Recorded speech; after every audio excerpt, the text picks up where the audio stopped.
My name is Maya. I am 29 years old. I am a painter. I live alone in a small apartment in Chicago. Painting is my life.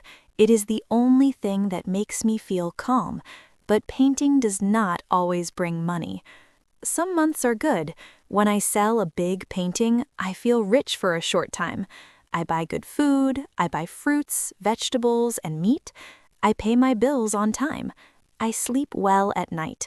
I feel proud of myself. I feel like a real artist. But some months are very bad. Sometimes I do not sell anything for 2 or 3 months. During those times, my money slowly disappears. I stop buying good food. I eat bread, rice, and cheap soup. I turn off lights early to save power. I sit very still in my apartment, afraid to spend even a little money. My life with money is never stable. I love my apartment. It is small, but it is mine. The walls are covered with my paintings. The floor is old. The window looks out onto a busy street. I like to watch people walking past, but the rent is high. Every month, the number feels bigger and heavier.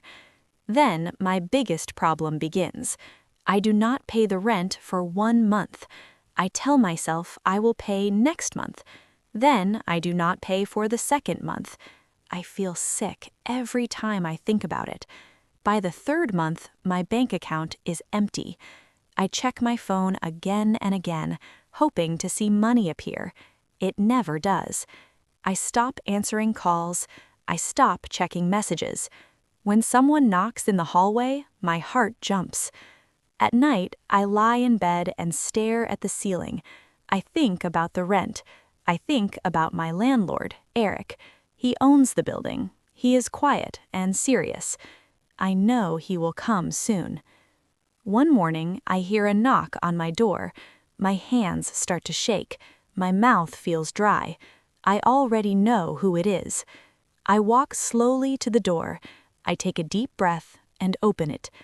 It is Eric. He looks tired. His face is calm, but his eyes are firm. He says, "Maya, we need to talk. You are 3 months late. I cannot wait anymore." I feel small. I feel ashamed. I look down at the floor. I say, "Please, Eric, just give me 1 more week. Only 7 days. I have someone who wants to buy my painting. I promise." Eric does not shout. He does not smile. He steps inside my apartment without asking. He looks around at my paintings. He sighs. "You always say this," he says quietly. His words hurt because they are true. I have said the same thing many times. Next week, soon, just 1 more chance. I want to say sorry. I want to beg, but my voice feels stuck. Eric stands very close to me now. I can feel his breath. My heart beats fast. I suddenly notice things I never noticed before. His eyes, his hands, the way he looks at me, not like a landlord, but like a man. He says, "Is there another way to fix this?" For a moment, I do not understand. Then I see his eyes. They are not looking at the paintings. They are not looking at my hands.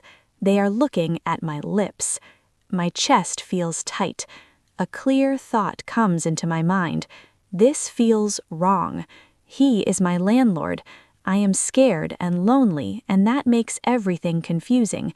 A small voice inside me says, "Stop. This will hurt you later."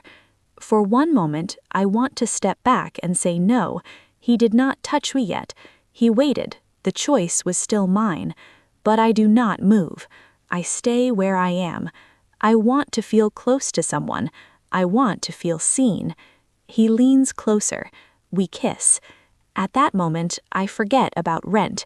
I forget about money. I forget about fear. We move to the bedroom. That night, I feel warm. I feel safe. I feel like I matter to someone. In the morning, everything feels different. Eric gets dressed quickly. He does not look at me. He does not smile. He says nothing. He leaves the apartment like the night never happened. I sit on the bed for a long time. My chest feels heavy. I ask myself if I imagined everything. Did it mean something to him, or was it just about the rent? I wrap the blanket around me and suddenly feel small. I do not feel proud. I feel confused. 2 days later, I walk down the hallway. I see my neighbors, Mrs. Lewis and Mr. Grant, standing near the stairs. They stop talking when they see me. Their faces change. I smile. They do not smile back. As I walk past, I hear Mrs. Lewis whisper, "That's her. She pays rent with her body." My legs feel weak. My ears ring. I turn around, but they look away. I run back to my apartment and lock the door. I slide down to the floor and cry. How do they know? Did Eric tell them? That night, Eric comes again.